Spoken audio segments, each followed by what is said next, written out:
漫长时光。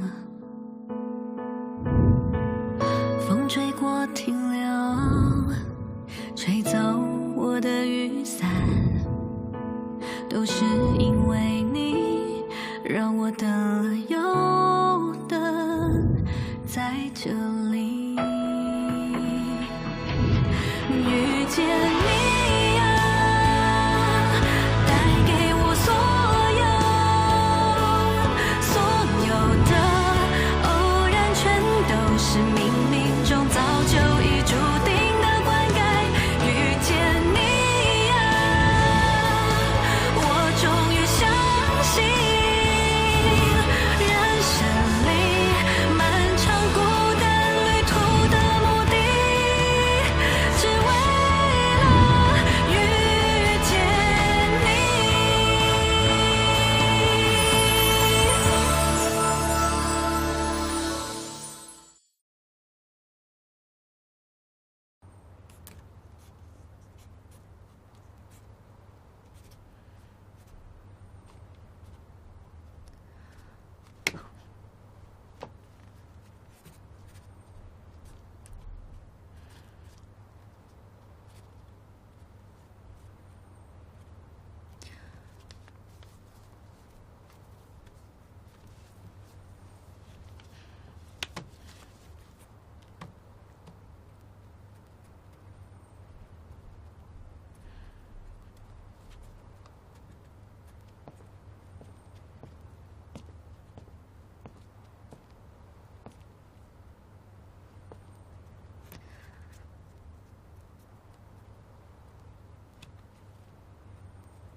没事儿，慢慢来吧。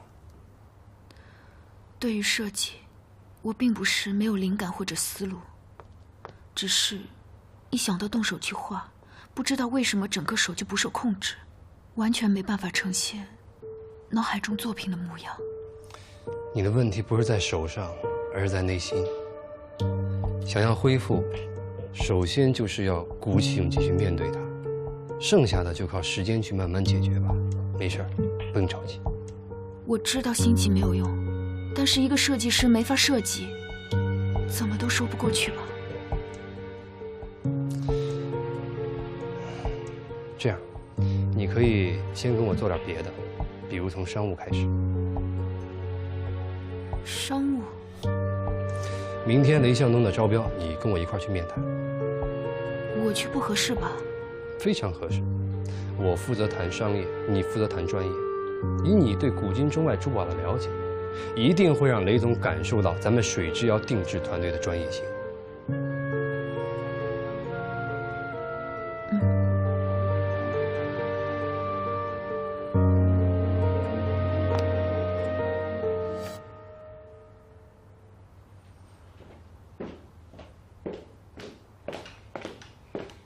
二位稍等，雷总马上就到。谢谢。谢谢。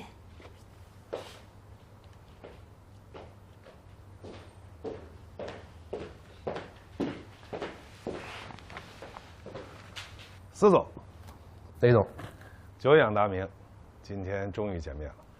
雷总您客气了。好，请坐。司总，正好今天你来了，帮我鉴定一个我新收的祖母绿，极品。好，让我的同事帮您鉴定一下。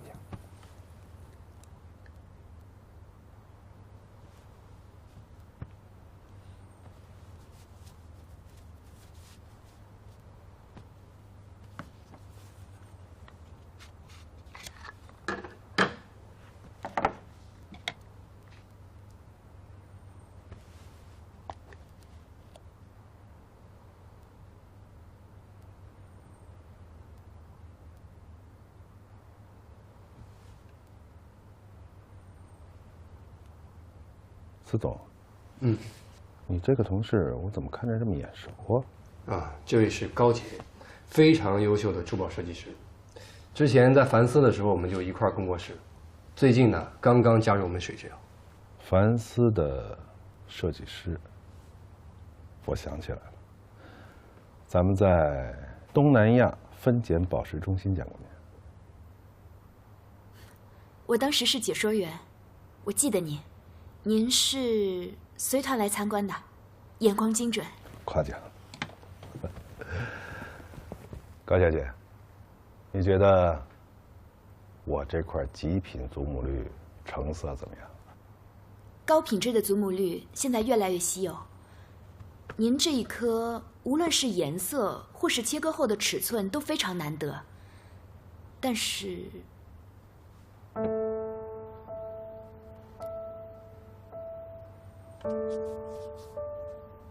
现在珠宝行业水太深，投资确实要慎之又慎，可能美丽的背后有巨大的风险，比如说天然的祖母绿几乎是不可能通体无瑕、毫无杂质的状态。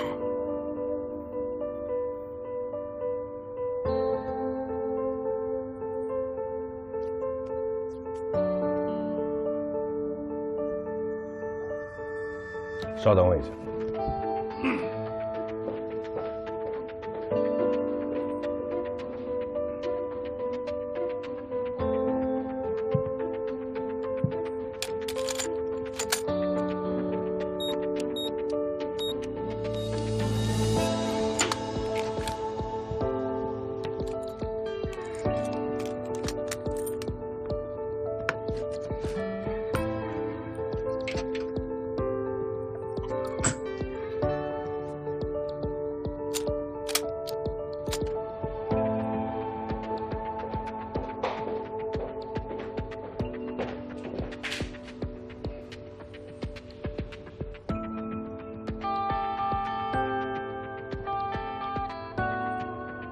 高阶设计师，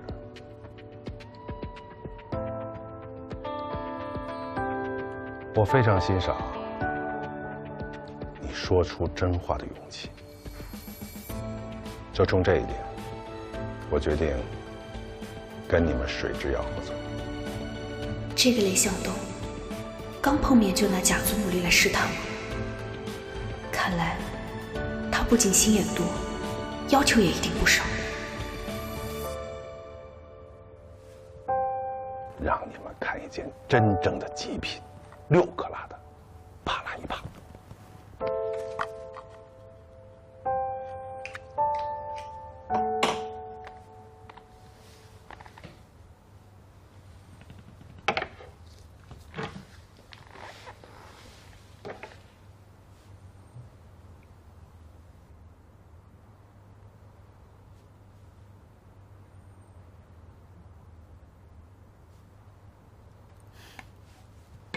帕拉伊巴本来是一种非常罕见的碧玺，这颗晶体干净，电光蓝色耀眼，非常的稀有。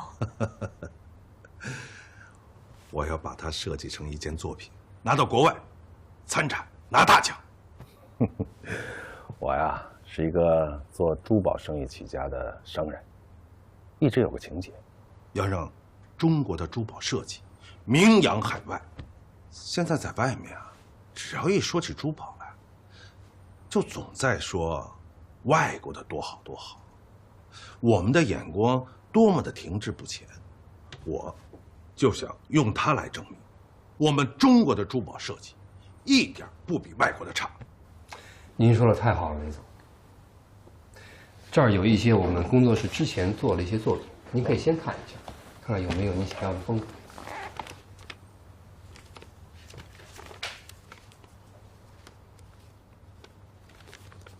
很一般呀，跟市面上那个珠宝店那些珠宝设计没有什么特别的地方。我想要的是那种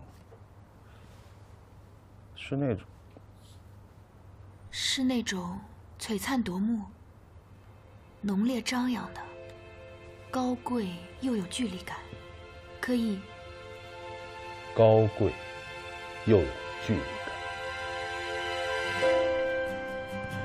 对，高贵又有距离感。我要让那些看惯珠宝展的人一眼惊艳，过目不忘，让国外的人都知道中国有多棒的珠宝设计。那这样，这件作品的设计就由高洁小姐主抓，司总，你来把关。谢谢雷总。谢谢雷总。行，那我们回去就着手准备设计初稿。那我期待着二位早日帮我完成心愿。一定。一定，谢了。我一定会尽力的。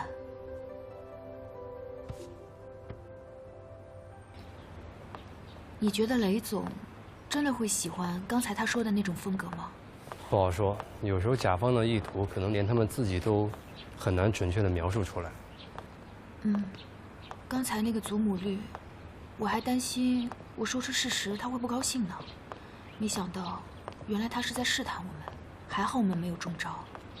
不过就算不是试探，咱们也还是应该说出来，毕竟这个是咱们的职业原则。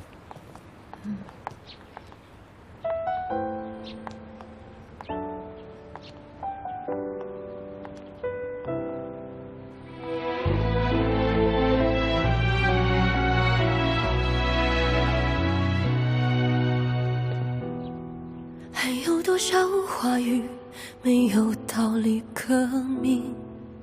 忘了从何时起控制不了自己，过往的天地只剩下依稀，就好像这眼泪都流得太无力。难道没有余地，原因都已多余？没事吗？还是我们忘了相遇多不容易？心渐渐远了，累了也模糊了，才是谁想要的结局？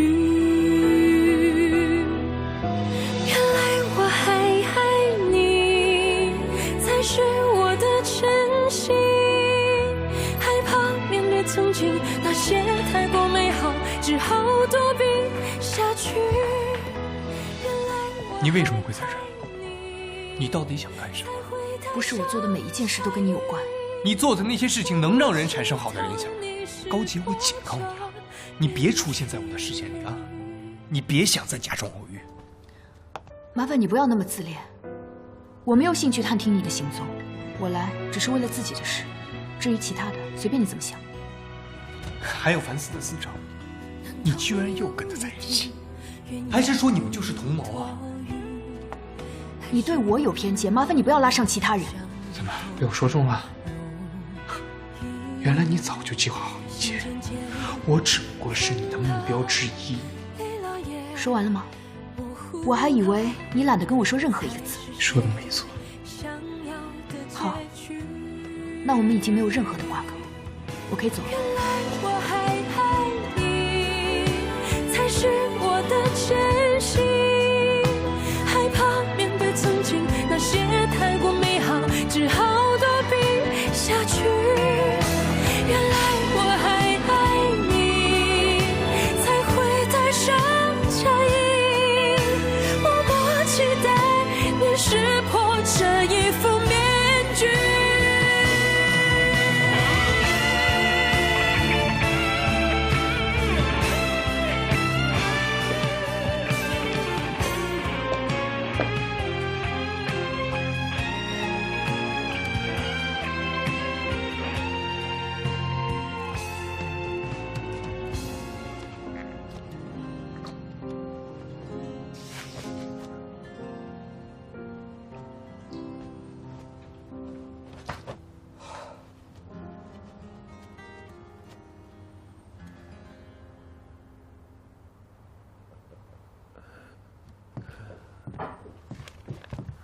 啊，刚刚碰上了个人，耽误了一会儿。没关系，我跟高小姐聊得正投机，坐吧。雷总见多识广，跟雷总聊天总能学到不少知识。哎，今见多识广说不上，知道的杂，谈谈皮毛还可以，再往深了谈我就不懂了。哎，在我们公司你还有别的熟人啊？是凡斯的思成，哎，他也是来参加珠宝研究所的吗？他已经离开凡斯，自己做设计师了。他这次来是参加我那个特拉伊巴的设计招标的。啊，帕拉伊巴在雷总的众多收藏品中确实算顶尖货了。我们瑞华也很看重雷总在彩色宝石方面积累的渠道资源。我希望这次借助珠宝研究所的契机，我们可以展开更深度的合作。我对瑞华的品牌一直非常信任，再加上有高小姐这样出手不凡的设计师，我现在就可以拍板跟你们合作。剩下的就是谈谈细节的问题了吧？听起来好像是想要艺术装饰风格，那种20世纪20到30年代风格的设计，我觉得挺容易的，给我3天时间就好了。简单的按这个路线确实是能够拿到合约，但是后续能不能达到雷总想要的，让国际大师也一眼惊艳的效果，能不能完成雷总的梦想，那就很难说了。司总，我觉得我们眼前首先要把这个合约签下来。这单如果不签的话，什么梦想不梦想的，我们就是在这空谈啊。雷总这个人，跟他交谈的时候，看上去感觉很有把握，但其实我觉得他内心还有纠结，很有可能只是为了追随当今西方主流市场的眼光，才选择了这样的方向。高姐，人家雷总是个经验丰富的行家，你才有多少资历啊？见过一面就随随便便的猜别人的想法？我没有，我只是就事论事，分析怎样才能更有把握取胜。要在展会上胜出，绝对不是简单的模仿西方路线这么容易。我通过跟雷总的交流，我觉得他想要的可能不是欧式雍容华贵那种东西。高姐，你跟我想的是不是也是一样的？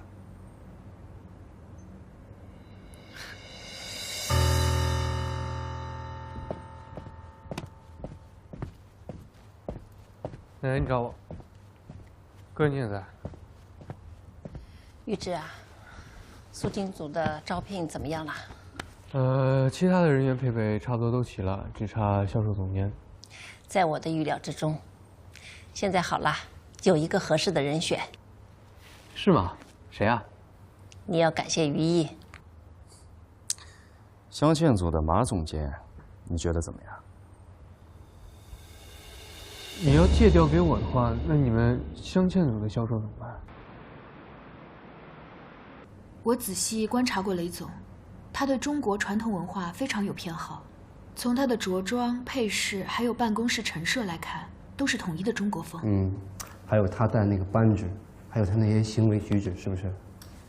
这样的人却提出了一堆欧洲贵族奢华、绚丽吸睛的要求。应该只是出于想在国际市场崭露头角的愿景，而不是出于真爱吧。现在跟上国际潮流就是大趋势啊！国内哪一家品牌不是这样做的呢？跟外国人做的一样好，这不好吗？这不对吗？难道你们是想要转头现在做一些小众的中国风啊？中国风现在已经不能用小众来形容了。抛开雷总的喜好不谈，光谈参展。以往中国风在国际上也是很抢人眼球的，尤其是这2年特别走俏。对，上次安东尼奥大师对中国风表现出很浓厚的兴趣。好，这个问题我们不用再探讨，我们已经达成共识了。剩下就是仔细想一想这些设计的细节问题，你来表述，我来动笔。司总，雷总人家的要求明。雷总的表述是雷总的表述。有时候未必要按照客户的要求做出来的才是最好的，因为客户永远都不会像设计师那样更了解珠宝设计。有时候他们的表达未必能够100%表达他们的内心，那我们要做的是什么呢？我们要做的就是帮他们找到他们真正想要的是什么。所以我们做的绝对不是保险的设计，而是直击客户灵魂的设计。你只有这样，你才能够战胜所有的同行，赢得比赛，赢得雷总的心。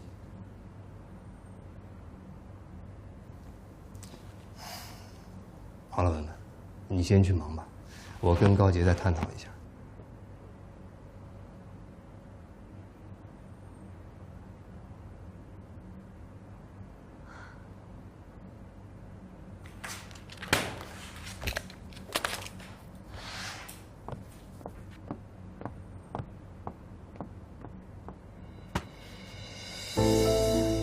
明明我才是帮雷向东设计的那个人，凭什么高姐一来就抢了我的活儿？乡建组的业绩，奶奶现在心里最清楚，也最放心。奶奶现在最担心的，倒是你们素金组那边。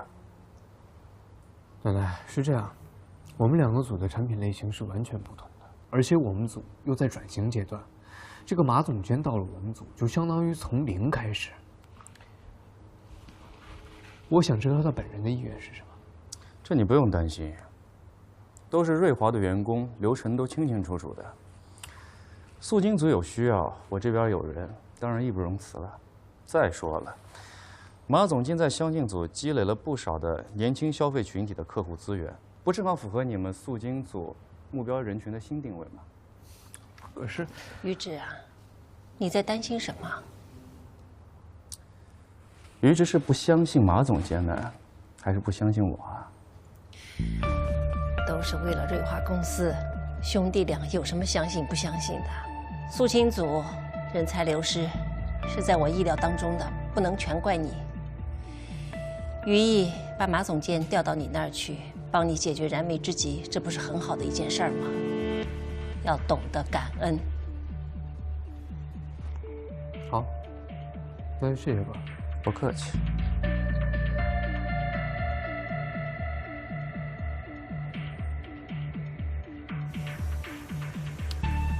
何总监辛苦了。客气了。其实我是一个要离职的人，这事儿无非就是给您一个顺水人情。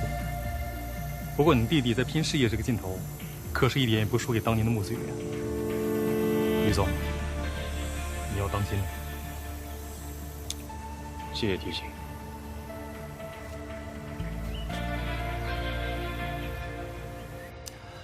你们这效率太让我欣赏了。您是我们最重要的客户，而且这次的设计我们俩可以说是一拍即合，我保证出来的成品完全符合您的期望。是吗？拿来我看看。这个设计叫做时光之轮，运用了中式美学，呈现禅意质朴的风格。中式美学。我们上次谈的应该是华丽的西式珠宝设计风格，我没记错吧？没错。那司先生、高小姐，我想请问，什么叫做定制？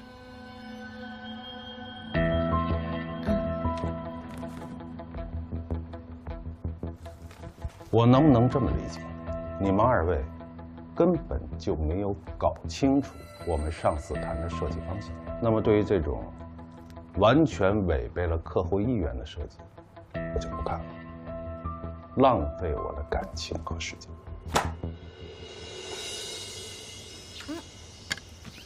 你看，我画的，画得越来越好了，真棒！那你要一直陪着我画。我一定一直陪着你，我保证。拉钩。来吃点水果啊。金姐，这段时间麻烦你照顾他了，有任何需要你随时告诉我。您客气了，没啥需要的。高小姐平时准备的很细心的。是这样，小杰跟我这个当父亲的有一点小误会，我来看待这件事，能不能暂时对小杰保密？既然您这么说，就听你的吧。谢谢秦姐。 嗯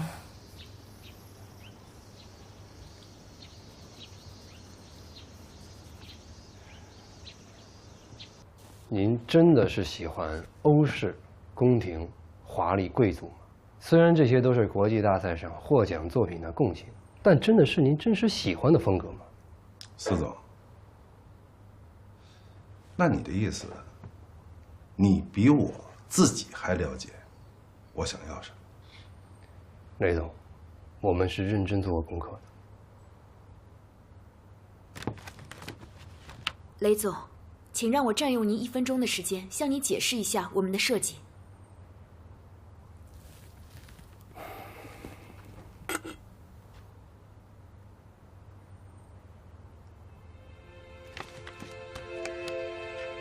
整个设计的外形，如同永不停歇的滚滚车轮，边缘部位运用了江南园林的窗棂格图案，您一定很熟悉。在您的故乡，有很多漂亮的古建筑。确实对我做了很多功课。确实，所谓定制，就是从顾客的真情实感出发，做出最适合的作品。看看您办公室的陈设，而且您这么多年在外面打拼，还不忘给家乡做慈善事业，可见您对故乡的感情之深厚。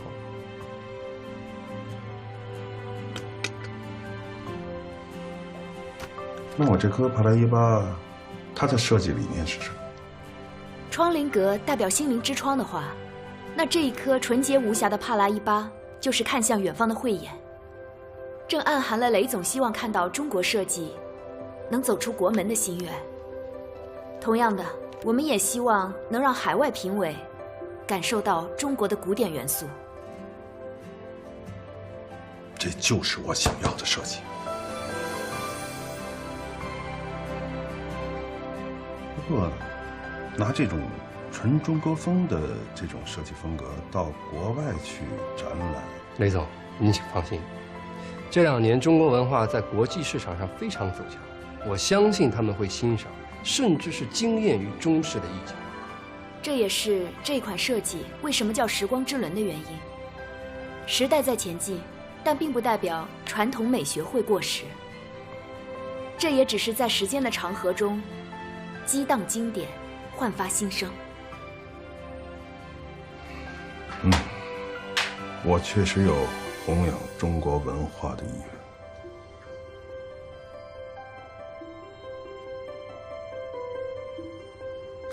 既然你们2位这么有信心，我这次就跟你们赌了。设计方案就定这个，你们抓紧时间完成作品。谢谢雷总。谢谢雷总，我为我刚才的不礼貌向你们道歉。是我们之前没有讲清楚。您放心，一定让你满意。我期待。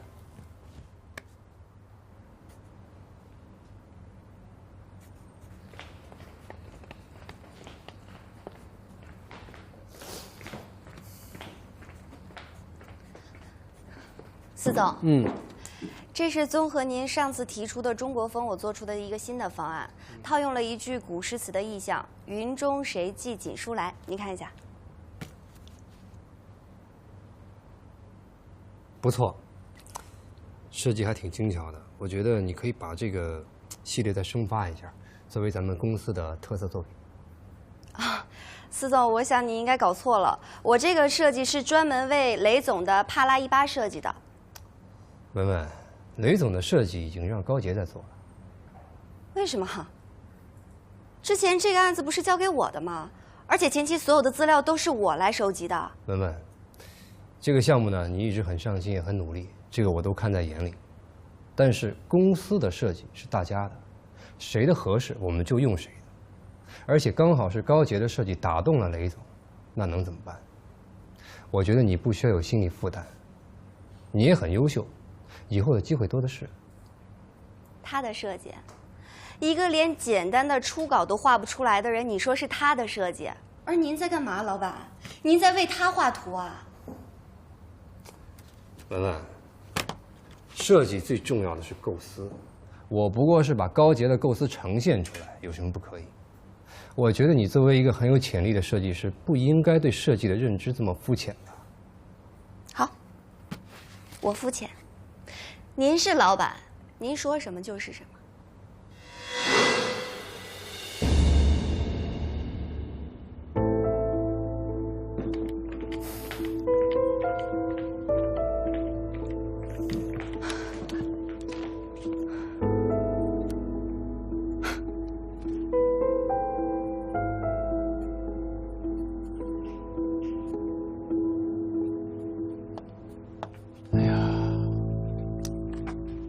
我们这个胸针镶嵌啊，我们比较倾向于它的钻比较大和钻比较薄，然后呢，佩戴比较方便。我以前工作的地方有一个老师傅，他姓郑，技艺精湛。他做那种镂空的镶嵌，找的每一个角度都非常的刁钻，而且出来的成品都非常的轻盈。要是他在的话就好了，可能可以给我们很好的建议。哎，那我想问一下，那我们是否可以请教他呢？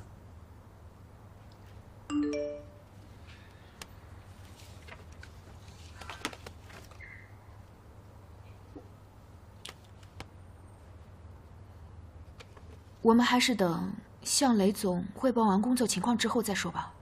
来，好，好，来，雷总来了，我来介绍一下，这位是瑞华的小于总，别看年轻，本事不小。啊，这位是水之遥设计室的设计师高洁小姐，哎，他们这次的中国风设计啊，非常的出色，我能不能拿奖就靠他们。啊，把设计图给小于总看看。好，于总。来，坐。哎。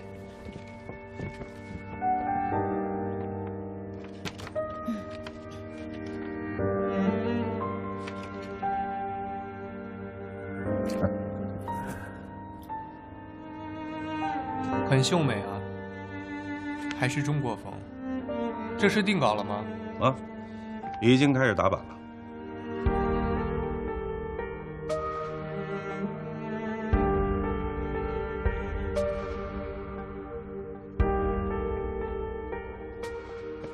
雷总，我出去打个电话，一会儿来向您汇报工作情况。好，你忙你的。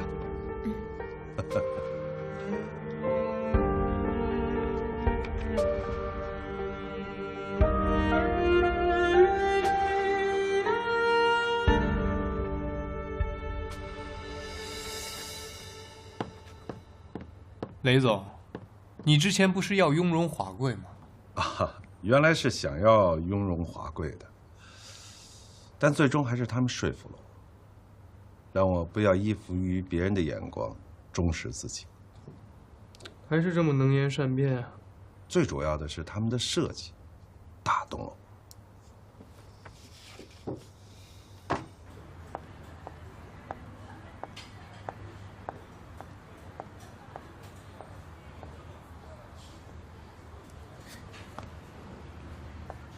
你好，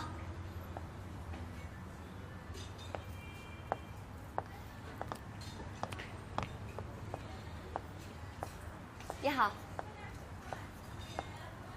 你是何文文？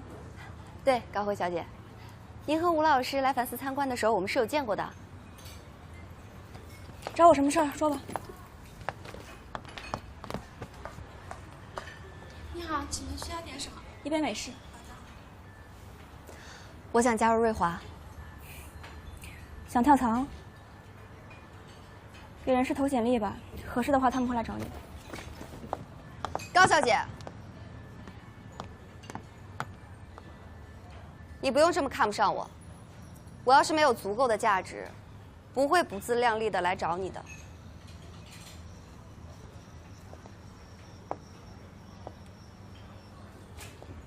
让我加入瑞华，我们会成为盟友，因为我们有一个共同的敌人——高洁。你怎么知道我和高洁的关系不好？瑞华之夜的时候，高洁抢在你前面展示了自己的珠宝，他想赢得安东尼奥大师的青睐。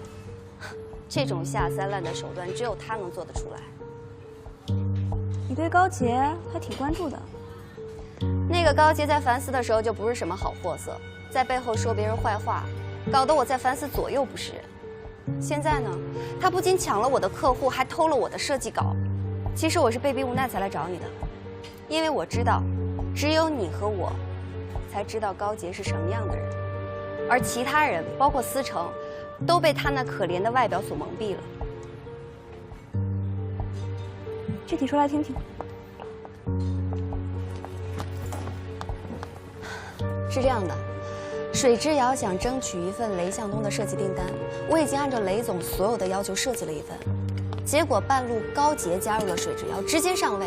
他不仅抢了我所有的功劳，还想一脚把我踢出局。一个设计师连最基本的羞耻心都没有。他会做这样的事情，我一点也不觉得意外。更重要的是，他现在就是一个完全丧失了设计能力的废人，他连一个流畅性的弧线他都画不出来。怎么会这样？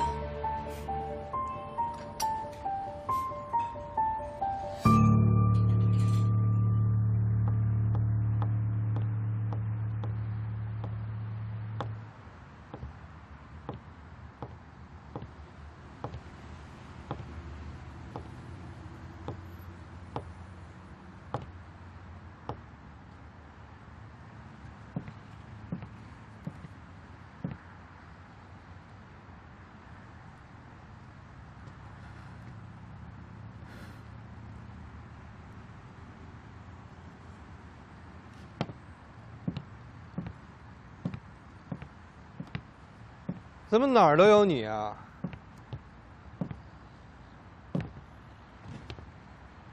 我不想跟你有交集，但我也没有必要刻意躲着你啊。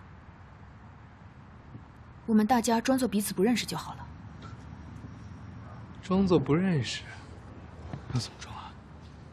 我演技没有你那么好啊，要不你教教我？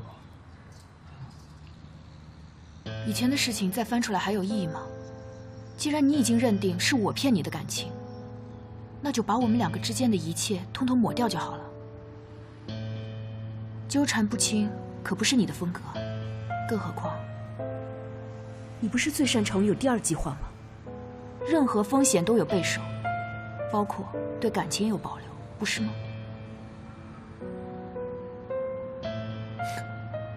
明明是你犯了错，搞得好像你站在道德制高点似的。你说我对感情有第二计划，那你呢？你有把我当做第一选择吗？哪怕就一次。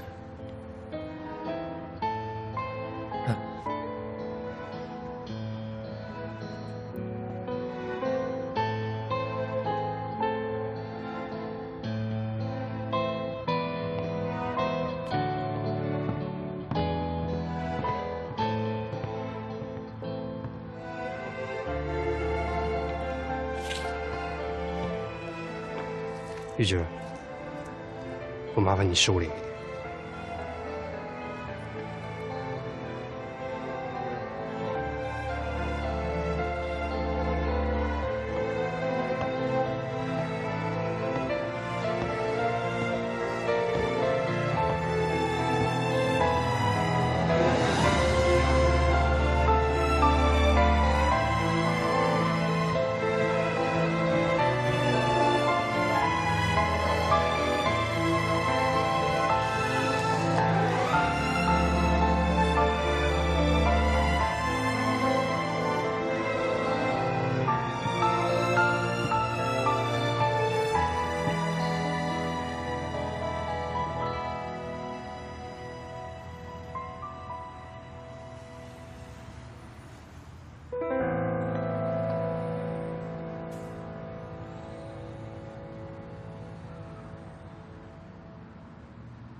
晚上一起吃饭，顺便聊聊这个珠宝研究所的事儿。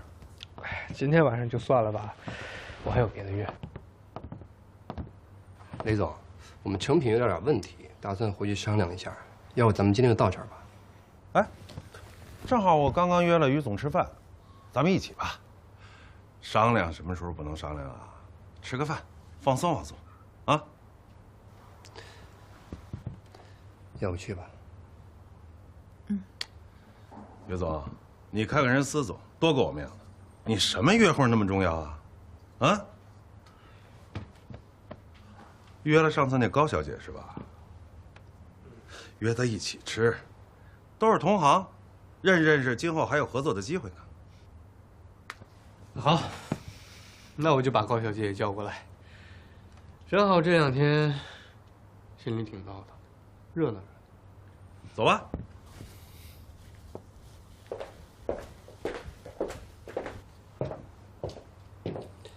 走吧。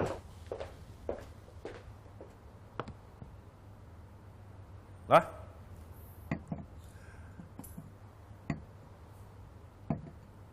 几位都是设计界的翘楚，今天大家相聚，就算认识了，以后一定要多多合作。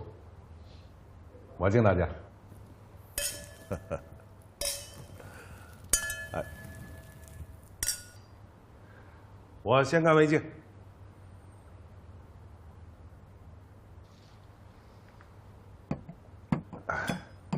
来，开动，开动。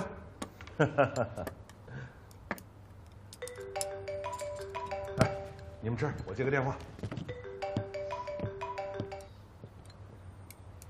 什么事儿这么急啊？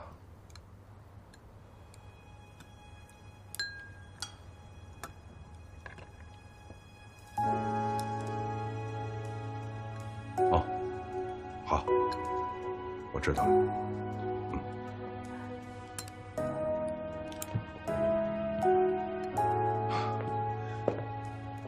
抱歉啊，各位，有件特别重要的事儿，一定得我去处理。我今天就没法陪大家，你们别客气，想吃什么就点，啊！我先失陪。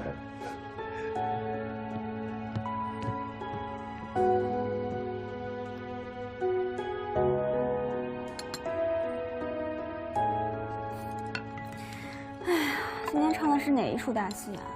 什么人都能坐到一起吃饭，勇气可嘉呀！玉植，我减肥，晚上不吃肉的，你帮我吃了吧。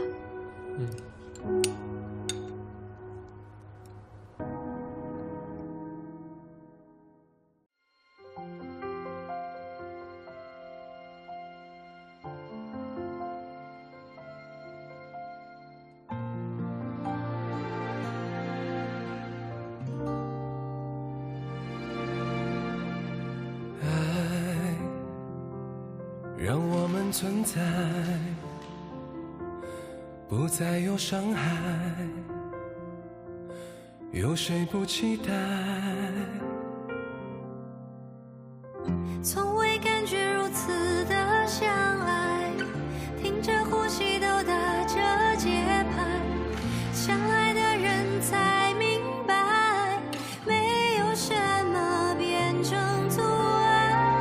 从未感觉如此相爱，牵着我的手吧，不用表白，未来的时光都不要放开。让我们去爱，让我们去爱，我们明白，让我们都不再孤单的徘徊，勇敢的去爱。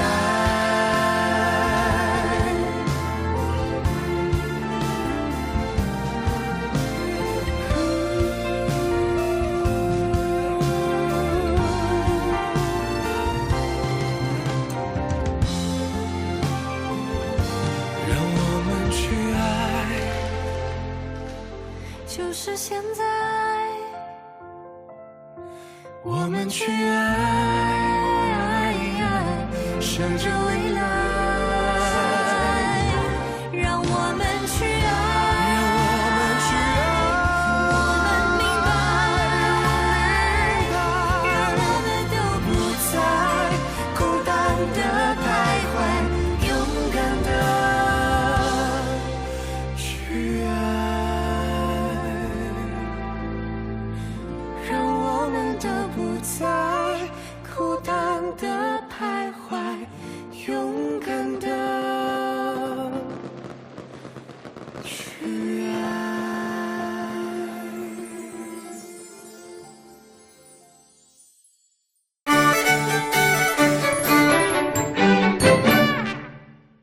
穆子云是高洁的表姨，穆子云是你于池不共戴天的仇人。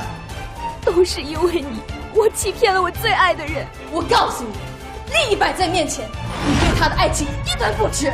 你有什么资格提感情二字？